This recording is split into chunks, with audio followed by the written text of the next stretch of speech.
कहोगी नहीं? हाँ। अरे वाह! क्या सच में? मैं तस्वीर ले रही हूँ। चलें आप सब मुस्कुराएं जरा।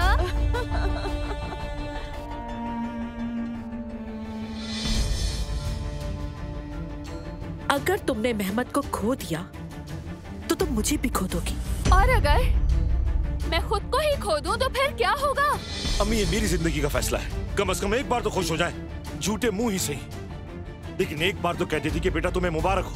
वो आयजा। अम्मी, मुझे आयजा के मामले में मजीद मत आजमाएं। माशरे में शर्मिंदा हुए बगैर अपने म्यार के मुताबिक जीने के लिए ये शादी जरूरी है। ये बात समझ लो आयजा। क्या मैं आपके मयार के लिए शादी करूंगी अम्मी? मैं वहाँ जाकर उन सबके सामने उनको हाथों में हाथ डाले देखकर कुछ बोलने की हिम्मत नहीं रखता ओजान। मगर तुम इस कॉन्फ्रेंस में उनके लिए नहीं आए हो। उसके बावजूद ओजान वो लोग यहाँ मौजूद हैं।